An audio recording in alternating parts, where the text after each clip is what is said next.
Very good. Now, Ginny and I will read us our words of welcome. We bid you welcome who come seeking rest. Who come with troubles that are too much for you, who can hurt and be afraid. We bid you welcome who come with hope in the heart. Who come with anticipation in your step, who come to learn. We bid you welcome who are seekers of a new faith. Who come to probe and explore, who come to learn. We bid you welcome who enter this space as a homecoming. Who have found here room for your spirit, who find in this people a family. Whoever you are, whatever you are, wherever you are on your journey, we bid you welcome. Blair will now share with us the opening words from Thich Nhat Hanh. Blair, are you with us? Uh-oh. I'm here now. Gave you a fright there, Blair.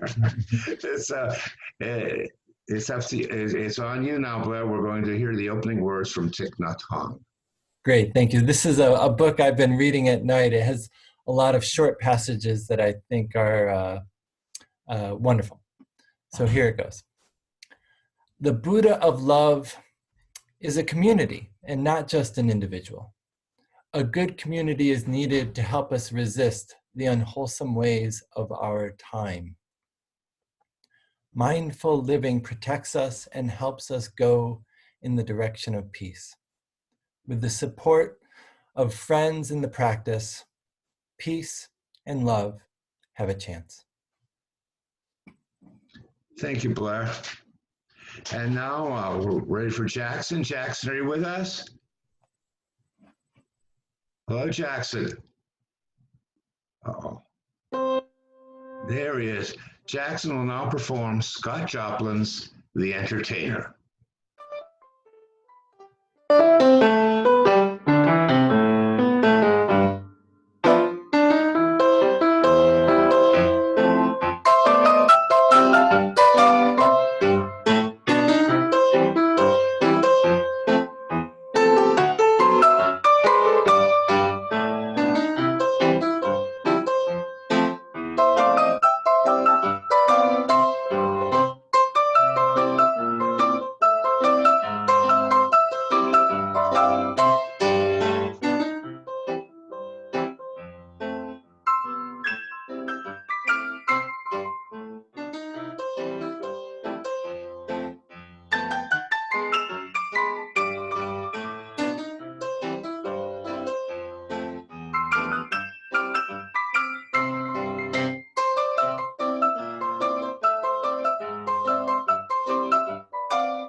Thank you, Jackson.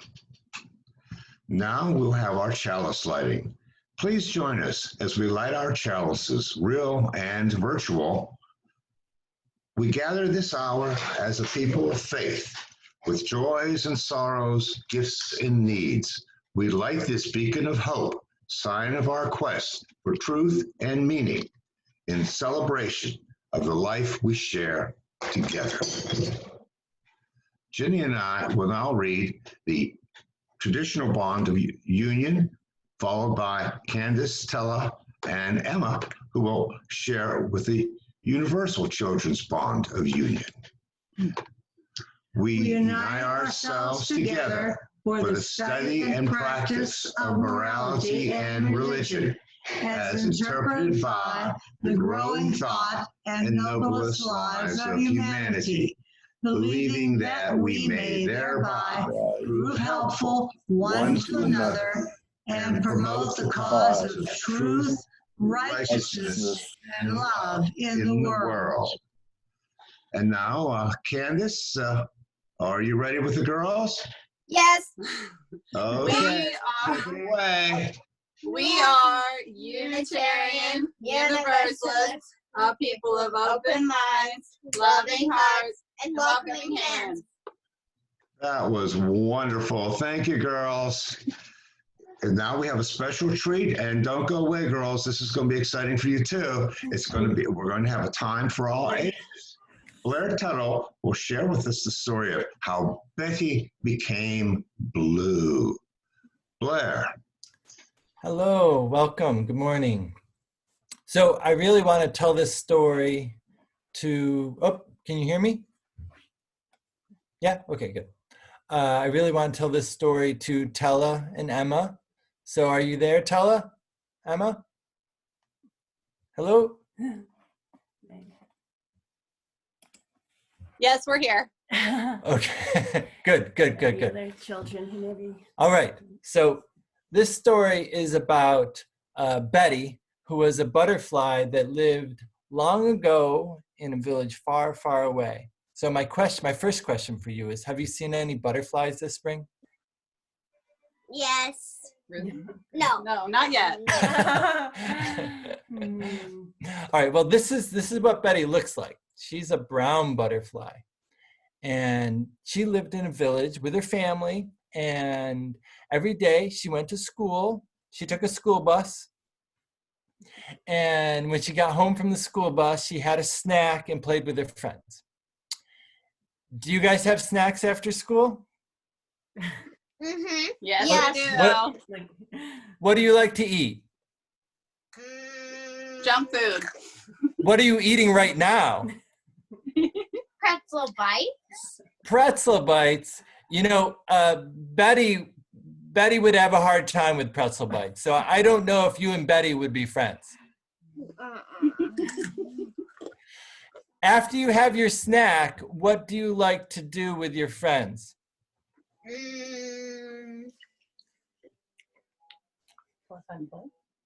Go outside and play. Sure. What do you play?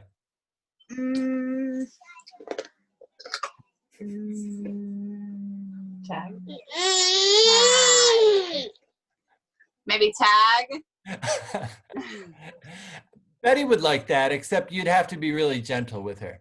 Mm-hmm. What she really likes to do is she just likes to fly around because she's a butterfly. And so she flies around and they go from flower to flower and they like to smell the flowers and zoom around, just have a fun time until dinner time. Now, one day, Betty came home from school and her parents took her aside and said, "Betty, I'm sorry to tell you, but there is a hungry bird in the village and all the butterflies have to stay inside." Does that sound similar to you? It's after you. Have you guys had to stay at home more than usual? Yes. Yeah. So how does that make you feel to be home all the time and not get to play with your friends? Bored. Well, it made Betty cry because she had to stay inside and she wanted to see her friends and she was sad and she stayed in her room and just cried. And then at one moment she looked out her window and what she saw was a big bubble, the kind you might see, that you would blow. And it was just floating there. Betty was amazed. And she said, hey, she had never seen it before. "Hey, what are you? And the bubble floated over and said, "Hey, my name is Bob. I'm a bubble." And Betty said, "You look amazing. What's going on with you? What are all those colors?" Do you ever notice that bubbles have like sort of colors that shine? Yeah? like a rainbow of colors. Well, Betty saw that too, and she was amazed. She's like, what's going on with your colors? And Bob said, well, my colors they're called iridescent. And Betty said, wow. And Bob noticed that Betty had been crying. And so Bob said, what's wrong, little butterfly? Why are you crying? And Betty explained that the bird had come to the village and that she had to stay inside. And Bob said, oh, I'm so sorry for you. Luckily, birds leave us bubbles alone. And she said, really? How do you make those colors? Maybe it's the colors that confuse the bird. And Bob said, maybe the colors are caused by my really super thin structure. And then he floated away. And that got Betty thinking, gosh, maybe I should put something like that on my wings so the bird won't see me or be distracted by me. And so she thought, and it turned out it was a big project. So she had to go to school and learn a lot of science, and she went to college, and finally she figured it out. But she didn't want to, she likes rainbows. She loves rainbows, okay? But she had a favorite color. Do you guys have a favorite color? Mm-hmm. Yeah, you want to share it with us? I have two favorite colors. Okay. And they're orange and purple. Orange and purple. Emmy, what's your favorite color? She loves pink. Okay, all right. Well, can you guess what Betty's favorite color was? Brown. She's brown. What's her favorite color, though? I think I'll give you a blue. hint. It's blue. Oh. Blue. Now, do you want to see something really cool? Mm-hmm. So one side is brown and the other side is blue. Oh my gosh. Now, iridescence is the name for this color, and it's caused by light reflecting off of the surface. So watch as I tilt the wing, watch the color as light goes from reflecting to not reflecting. Oh, look at What? So cool. I mean, you can hear it. Yeah. Oh. And that's the story of how Betty became blue.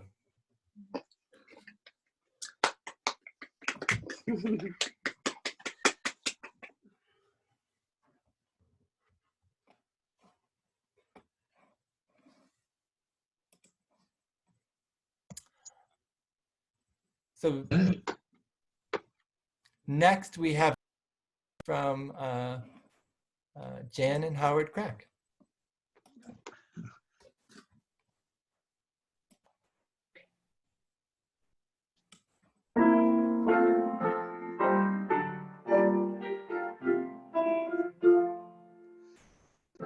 Give us pleasure in the flowers of day, and give us not to think so far away, as the uncertain harvest keep us here, all simply in the springing of the year.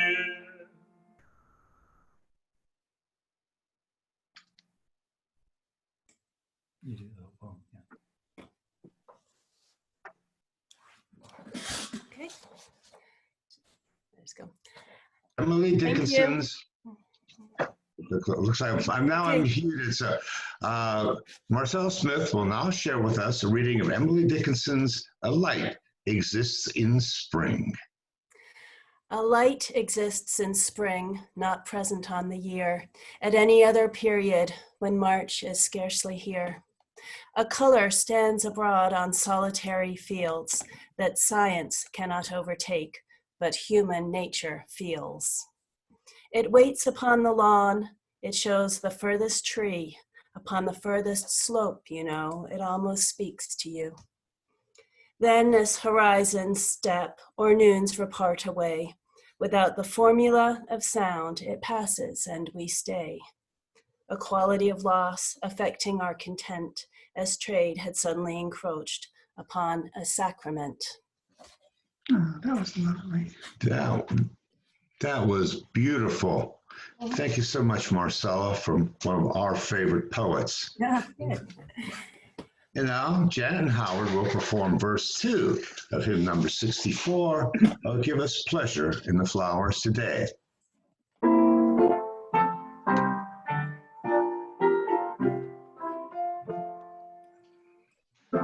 Give us pleasure in the orchard day, and in nothing else by day, goes by night, and can make us happy in the happy bees, thus formulating round the perfect tree. Thank you, Janet. Thank you, Howard. Blair will now offer us his reflections on the concept of iridescence. Blair? So I have a slideshow to go along with this presentation. And so Kelly is going to get the slideshow up. All right, here we go. So as Bob the Bubble mentioned in the story for all ages, iridescence occurs when light reflects off of very, very thin structures. And so here we have a little bubble down here at the bottom of the screen here. And that is the first slide. So I'm going to talk about 4 aspects of iridescence. I'll talk about my personal story in getting involved in these presentations. And then I'll talk a little bit about the physical mechanisms that cause this phenomena. And then we'll look at some beautiful pictures of iridescence in animals. And then finally, I'll have a couple slides that relate iridescence to some spiritual themes for us to think about and feel. All right, here's a photo of me and my daughter Sigrid, who many of you know. This is when she was 3 or 4 years old. Back in 2004, 2005, we had been at the UU Church for several years by this time, and I had been teaching at Penn State Barron, or I had begun my career at Penn State Barron teaching physics. And iridescence at this point was just one of the examples I used in my lessons to introductory physics students. And for many years, it was just an example of a physical phenomena that we taught. And if we fast forward to 2015, in 2015, I received a grant from the National Science Foundation, which is a government agency, and it requires of all its grantees, it requires us to do outreach to the general public to enhance the public's appreciation for science. So this presentation is one of the outputs of this project. So in fact, this presentation is coming to you from your tax dollars. So thank you for paying your taxes. Please keep doing that.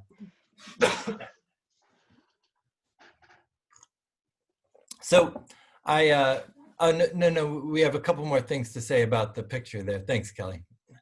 So I got together with some students at Barron, and they helped me put together some craft projects like the Betty Becomes Blue story. And here's a picture of the student that worked with me closest.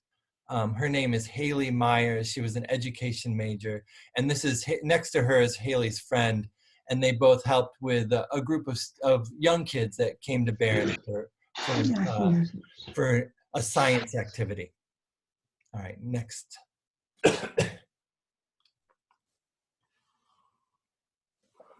So I've done versions of this presentation to student groups all over Erie County. We've been to Fairview Elementary School 5 or 6 times. I've been to the Tom Ridge Center, talking to a group of people there. I've been to the Erie Children's Museum, and a number of other places, Cub Scouts, Girl Scouts. So we have this, we take it, we travel, we talk about iridescence.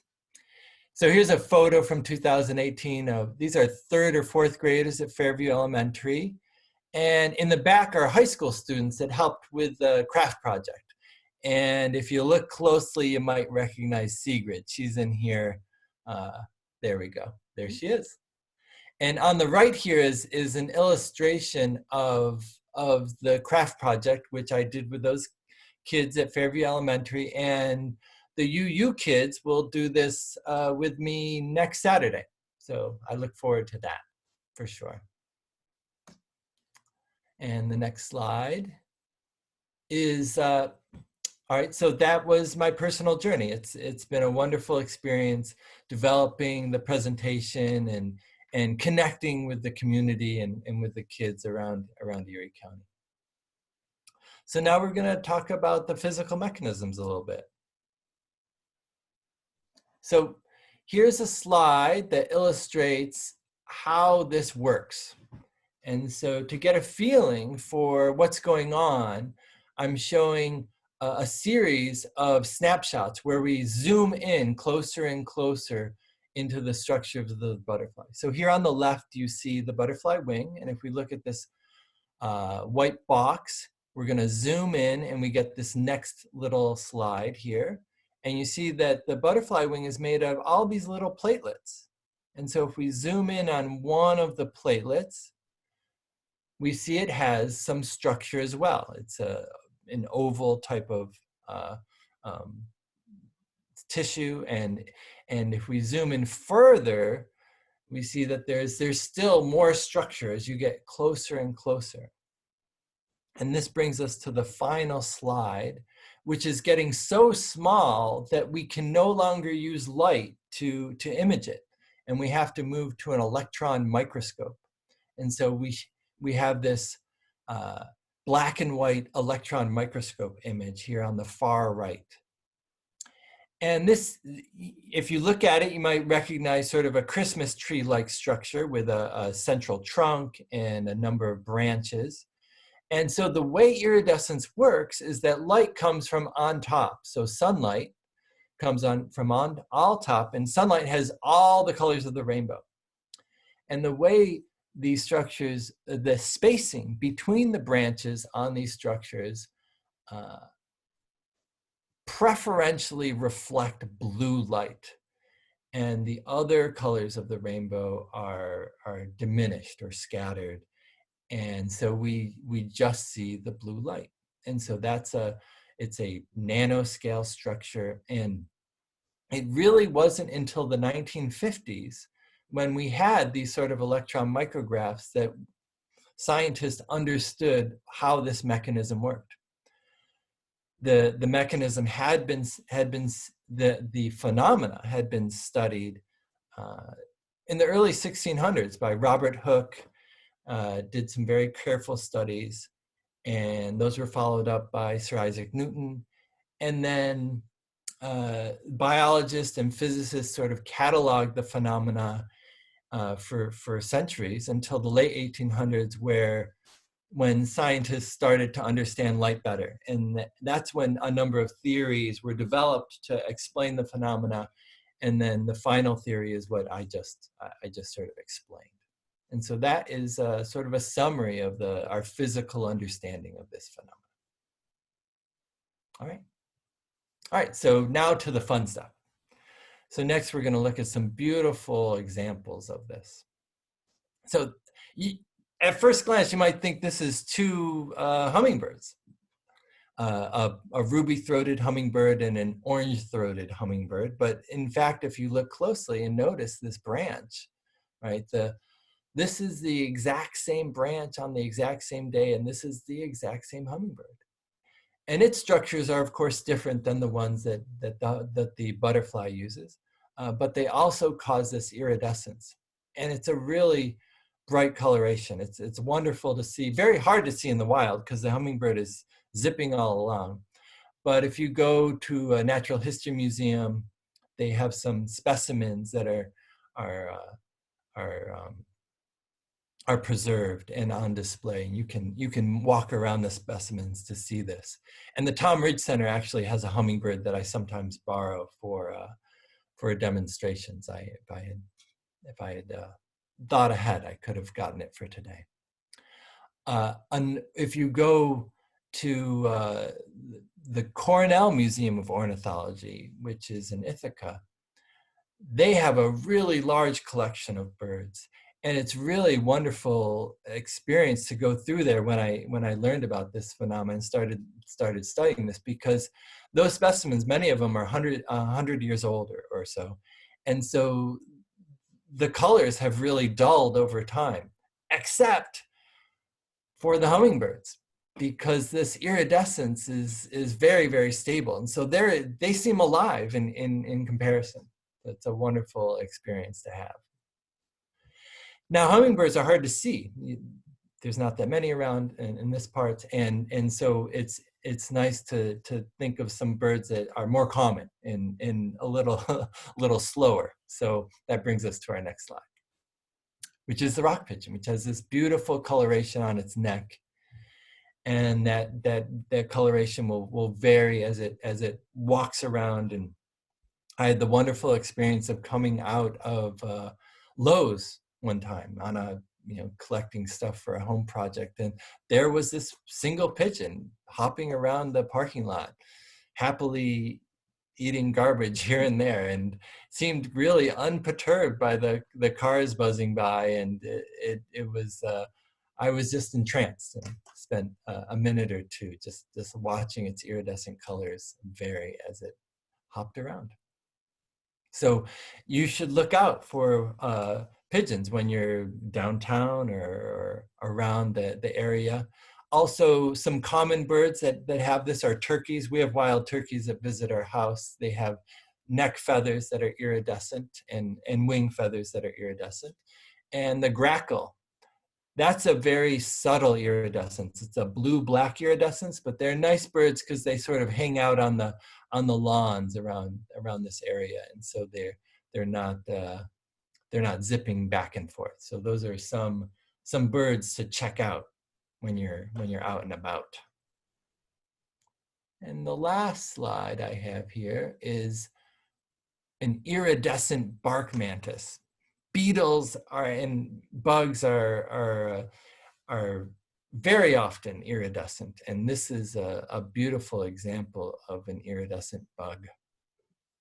This also is one of the wonderful aspects of doing this project and talking to people about it, is that I meet people that know something about it that I don't know. And so I was talking to Greg Blackman, one of our members here, and he's a retired photography teacher, and he pointed me to this website called microsculpture.net, where this photographer has zoomed in pictures of all sorts of bugs, including iridescent bugs.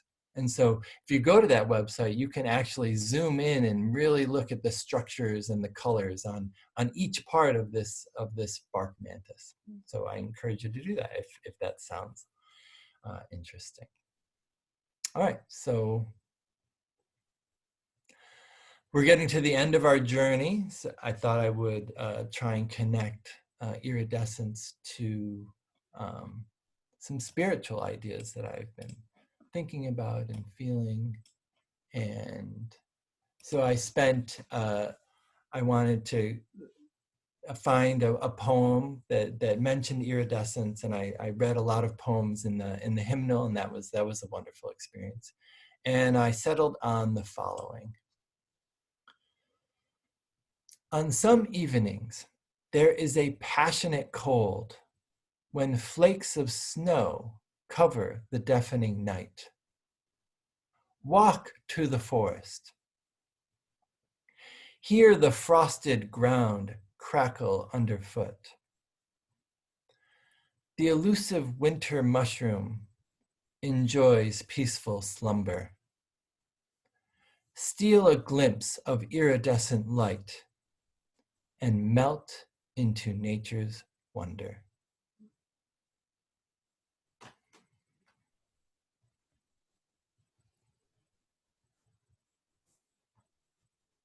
Oops, there should be one more slide.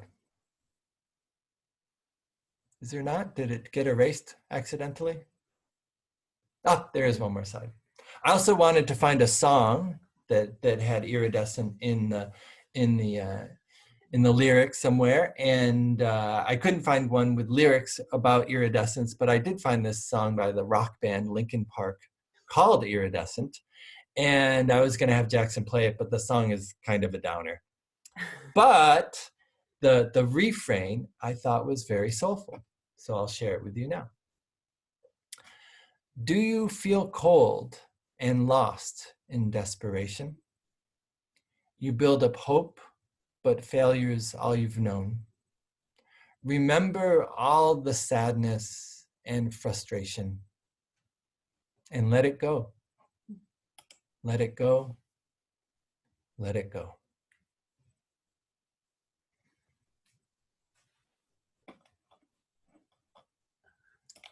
So my parting wish is that we can all let go of our sadness and our frustration in the world and in our lives, and take a moment to appreciate everything that's beautiful around us.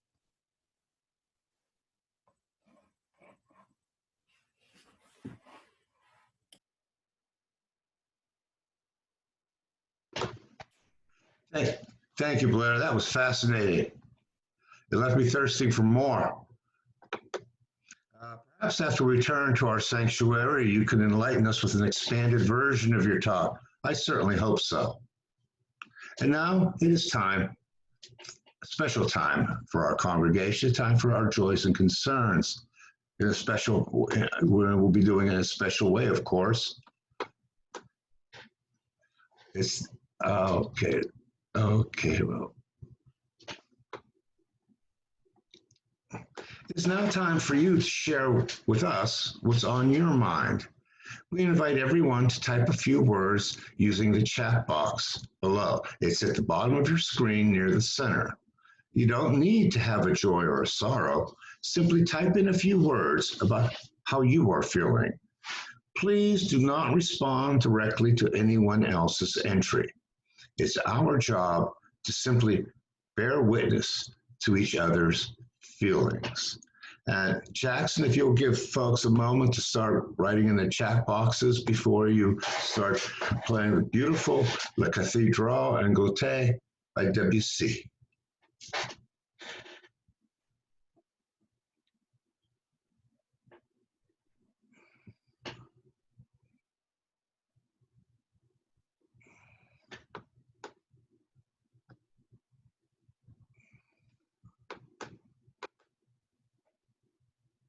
What you doing?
Thank you, Jackson.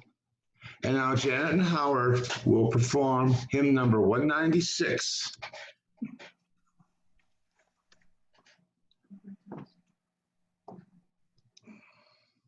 Singer of Life.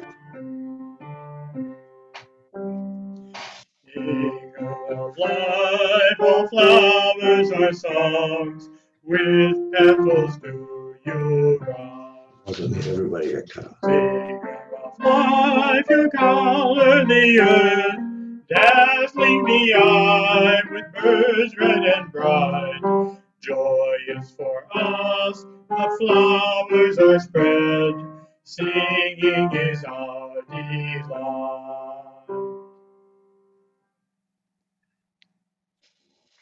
Thank you, Howard. Thank you, Janet.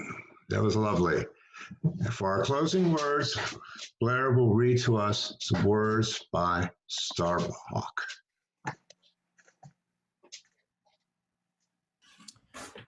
This is in honor of Mother's Day. Earth Mother, Star Mother, you are called by 1,000 names. May all remember we are cells in your body and dance together. We are radiant light and sacred dark. You are the embrace that heartens and the freedom beyond fear. Within you we are born, we grow, live, and die. You bring us around the circle to rebirth. Within us you dance forever. Beautiful. As is the tradition in all Unitarian Universalist congregations, we will conclude our service by extinguishing our chalice. And since we now live in a Zoom virtual reality, we can all raise our own chalices and extinguish them with these words by Elizabeth Sell Jones. We extinguish this flame, but not the light of truth, the warmth of community, or the fire of commitment. These we carry in our hearts until we are together again.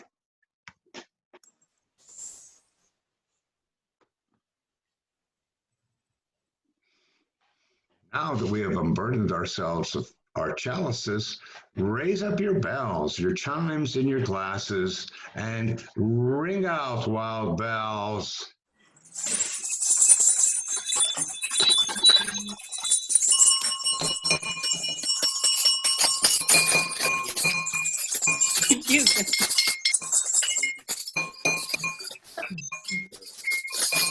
That was certainly rousing. For our postlude, Jackson will perform one of my favorite Beatles songs from my favorite Beatles album, Abbey Road, George Harrison's Here Comes the Sun. Jackson? You guys hear me? You guys hear me? Oh, okay. I think Yeah. I'm supposed to get that in the evening. So. Am I loud? Am I too loud or too quiet? Is it getting better? Louder. Loud, test 1, 2, test. That's good. Okay. Everybody just looks at it, don't pay attention. So, this is my.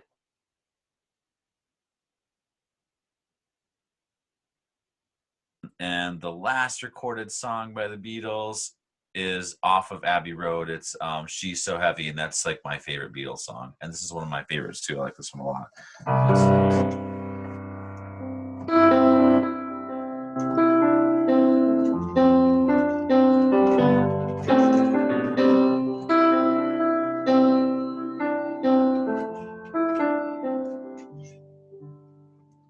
Little darling, it's been a long, cold, lonely winter.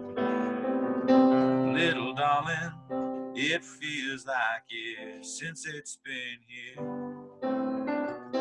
Here comes the sun, doo-doo-doo-doo. Here comes the sun, and I say it's alright.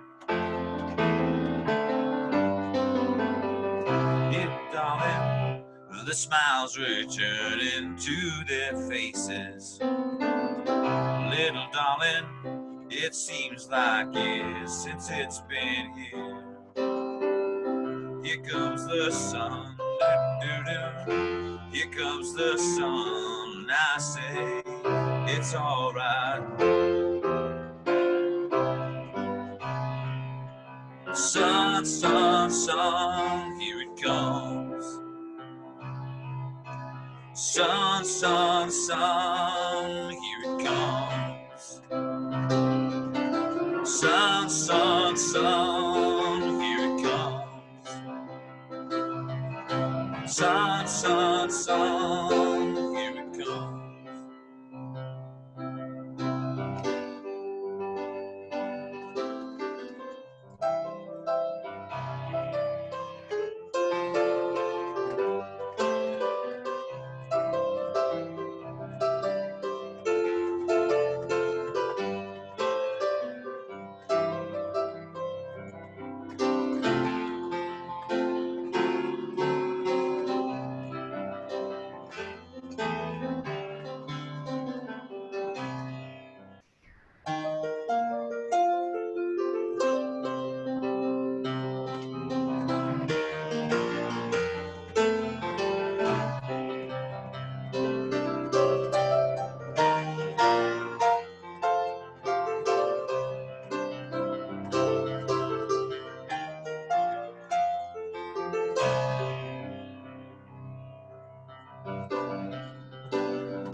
Little darling, I see the smiles return their faces.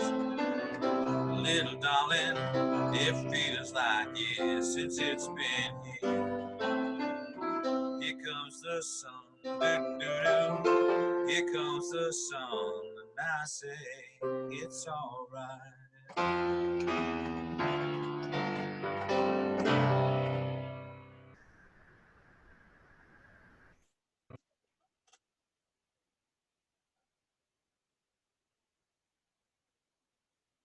Says you're unmuted. Thank you, Jackson. That was simply beautiful. And now, as we come to the end of the service, I think we owe some thank yous to a lot of people who made this possible. Our speaker, of course, Blair Tuttle. What a fascinating story. I can't wait to hear more. Our musicians, Jackson Froman, Janet and Howard Krack. Appreciate your work all the time. Candace, Stella, and Emmy, appreciated your participation. Ginny, thank you for your work here with me. And finally, we can't remember our ushers. Our gatekeeper usher, Clyde Wolper. Our counter usher, Dixie Murrow. Our husher usher, I love that. And then Persevitz. And our chatbox counter usher, Nancy Lori. And last but not least, the person who keeps me in the game, our Zoom host and screen share usher, Kelly Armour. Thank you, Kelly.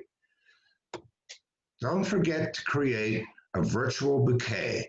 Celebrate Flower Communion and give Reverend Charlie a parting gift. Take a photo of your garden or draw a picture or take a picture of a flower and email it to minister@uuerie.org.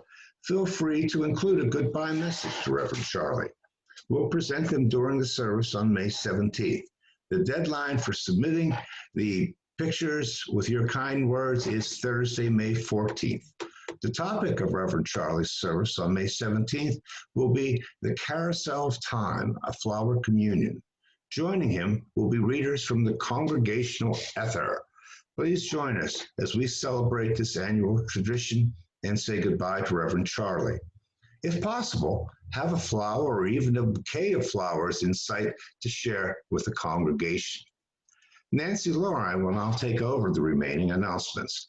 Thank you to everyone for joining us. Let's get together again next week. So, hello, everybody. I don't know if Nancy is, or if there are chat box. I am here, but I think all of the sentiments have already been said. There's no new announcements. All right, great. I did want to point people to, we're always looking for folks who are comfortable with Zoom to help us with these services. We found that, of course, many hands make light work. And come on, who doesn't want to be a husher usher every once in a while? So, and again, of course, Tom Schlagdicker is offering handmade masks. And there's lots of stuff in the weekend news. So if you haven't had a chance to open the PDF and look at that, there's a couple of virtual meetings that would be, ordinarily, they would be meetings that would require you to drive somewhere, but now they're being put on virtual platforms so that lots of people can join in.